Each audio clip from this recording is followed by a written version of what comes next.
The place known as Aighanym estate boasts a profound history. But why precisely this name, and who was Aighanym Sarghaldak kızı?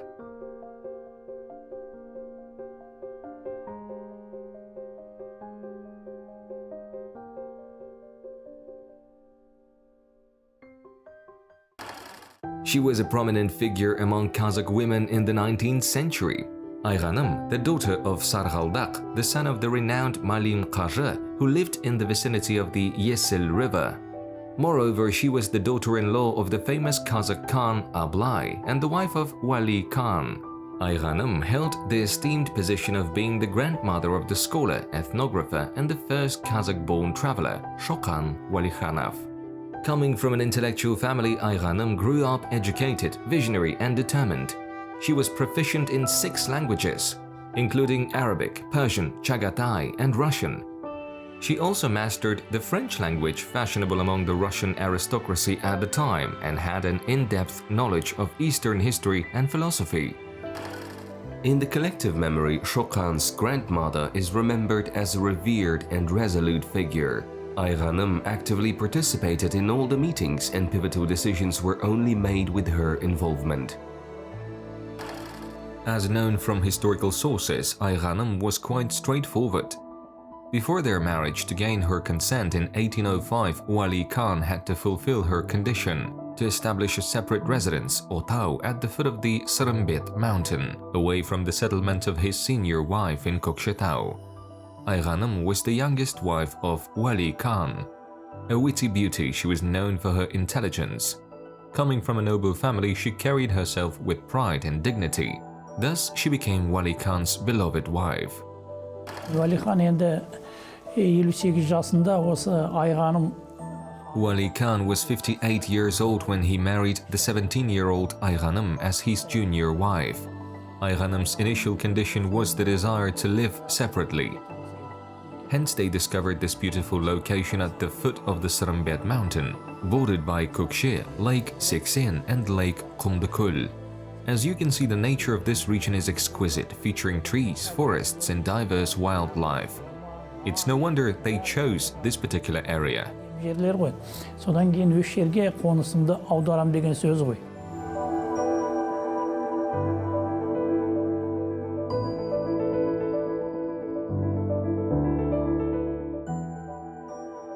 The territory situated to the north of Sarıarka is bounded on the west by the İmantau and Sırımbet mountains. Presently, this region is recognized as the village of Sırımbet in the Ayrtau district of the North Kazakhstan region. Once the famous Walikhanov family inhabited this area, the soil was fertile and water was abundant. It is precisely here that the heritage universally referred to as the Aighanym estate has been preserved. This historical site might not have endured to our times. Descendants might have remained unaware of it if not for the efforts of researchers. So let's take a step back and delve into history.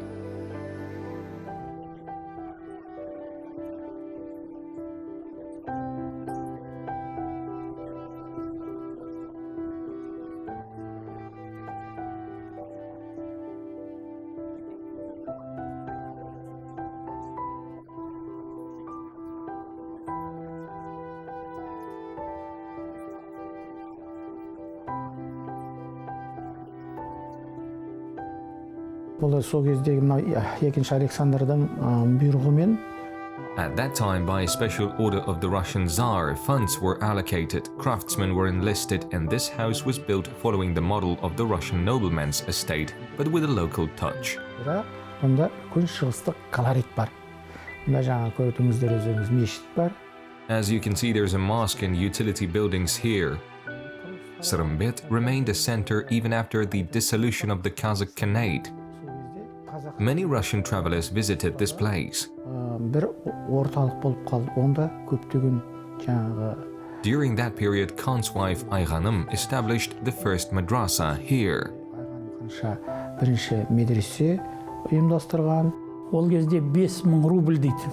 They say that 5,000 rubles had been allocated for the construction.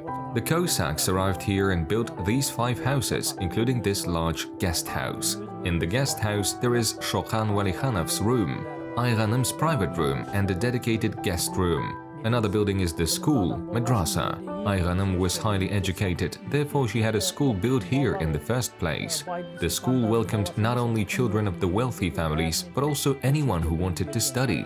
Aighanym taught them all. Moving on, in the center there is a bathhouse followed by a barn for tools and a mosque. A little bit further you can see a windmill. According to historical records, all of these was built during that time. The transition of the nomadic people to a settled way of life also began during this period. The museum in the village of Srembet was once an embodiment of European culture alongside enlightenment in the Kazakh steppe. This architectural treasure, that is a witness to groundbreaking historical events, was close to turning into ashes at some point. As a result of a brutal attack on the estate, fire broke out in the premises that almost burned everything down. Later in the 1930s, the communists used this partially burned wooden logs for the construction.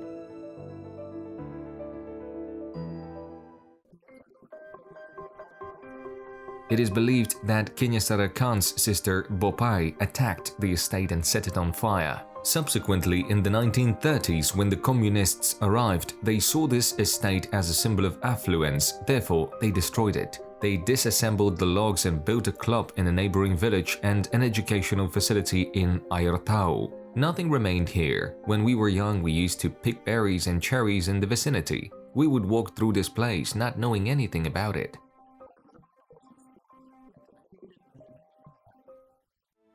Certainly, it seemed impossible not only to restore but even to locate this estate. Discovering the foundation of the ruined artifact was possible through deep exploration and tremendous efforts. Шоқан Уәлихановтың 150 жылдығына үлкен дайындық жұмыстары жүргізілген. During Soviet times, when extensive preparations were underway for Shokhan Walikhanov's 150th birth anniversary, I found a document in the State Archive of Kokshetau. This document states Wali Khan's main residence was situated in Burabay, while Aighanym's estate was his smaller residence. This place was Khan's minor headquarters.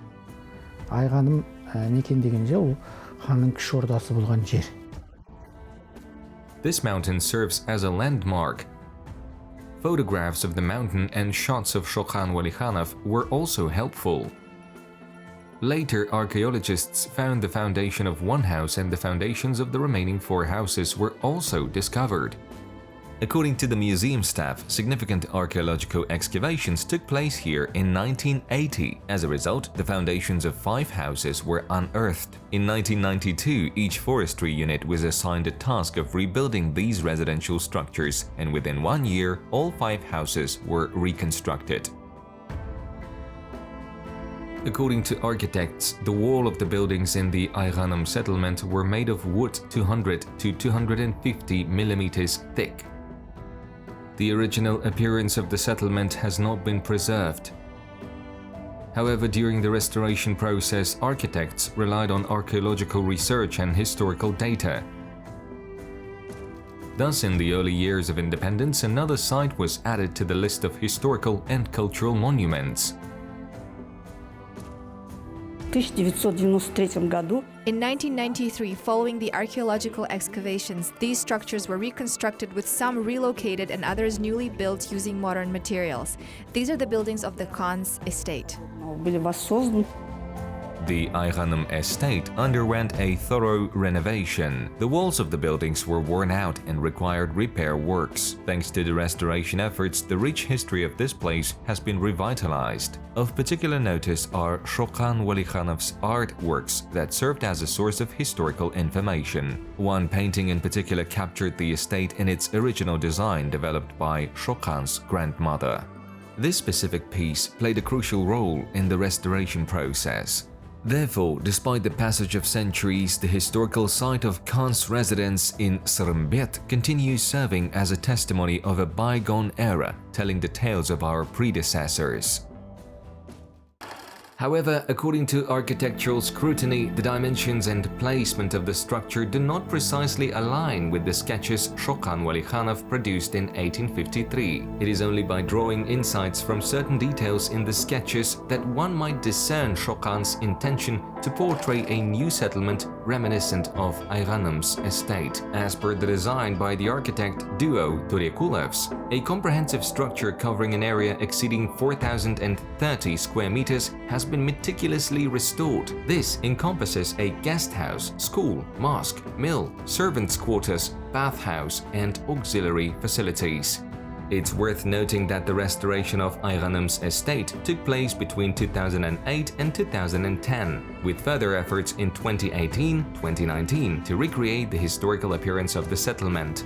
As the building was constructed from pine, some logs had darkened, dried, and developed cracks over time, necessitating their replacement. Architects particularly emphasized preserving the original architectural facade. The settlement's territory was also landscaped, gates were reconstructed, and the fencing was refurbished. According to historical records, there originally stood a tall fence in place of the current one. The old tower of the mosque and the roof of the madrasa were also restored.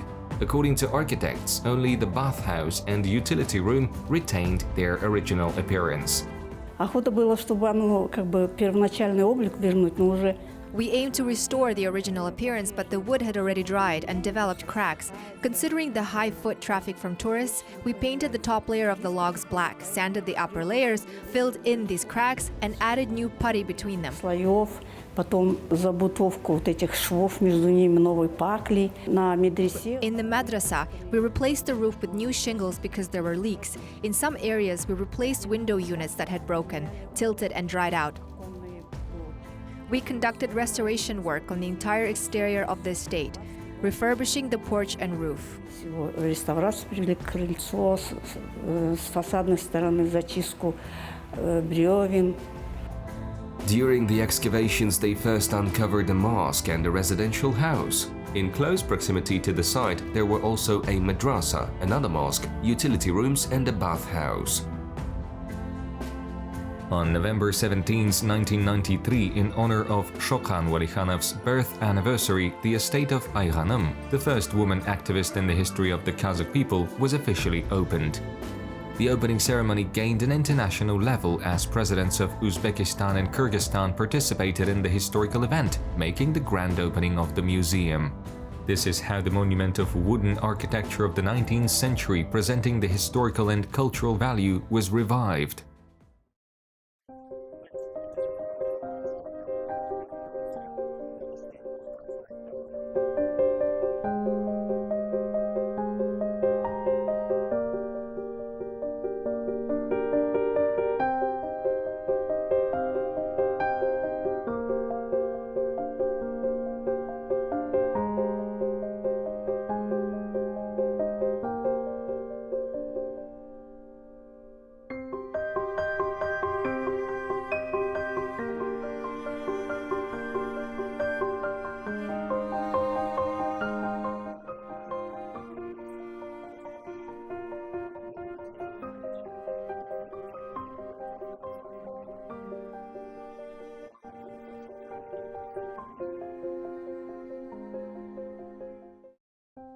The curtains in Aighanym's room, the bed and historical furniture in the house were specially crafted at the request of the museum staff. The artisans managed to imbue each detail of the furniture with echoes of the Khan's era, capturing the essence of that period and revealing the secrets of time. In addition, the cabinets and curtains are intricately adorned with Kazakh ornamentation reminiscent of the 19th century. The furniture in Shokan's room was tailor-made. The work desk, the carpet on the floor, all of it seems to transport us to the ambience of the bygone century.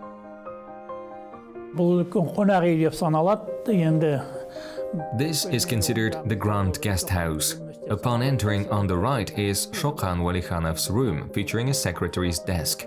This desk dates back to the 18th century.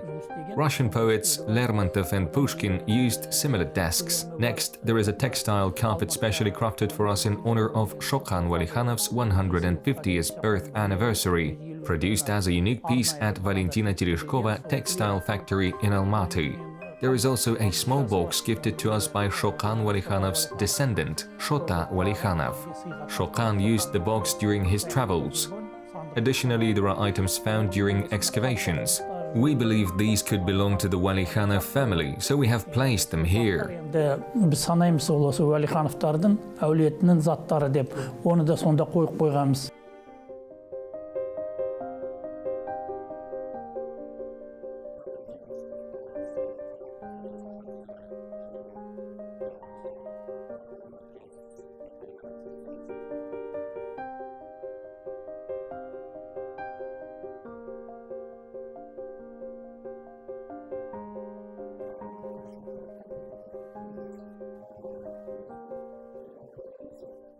How did Aighanym raise her grandson?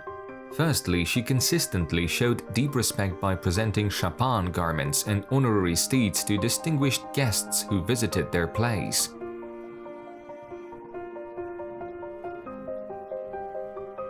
In doing so, she set an example. The first news of Shokan Walikhanov's death was conveyed to her through verses by the Akın Orunbay Bertağıoğlu.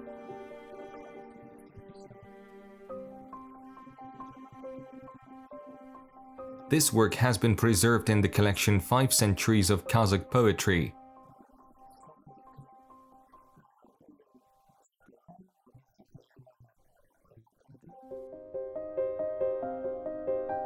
Here, Russian travelers and friends of Shokan were frequent guests. Among them were the Russian explorer and scholar Grigory Patanin, as well as the ethnographer Alexander Heinz. 2 picturesque mountains covered with pine forests enclose his estate. Having followed a stony ascent and descent, we saw several houses in the style of our middle-class estates, with a mosque in the middle. The decoration fits the manorial style. In the hall there is an organ playing up to 12 pieces.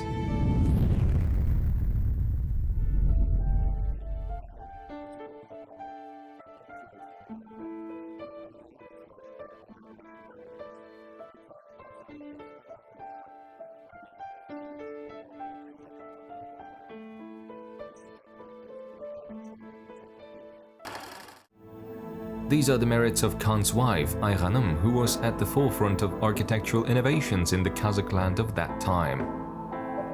She was the first woman to legitimize the land and property of the Khan's descendants and thus remained in history.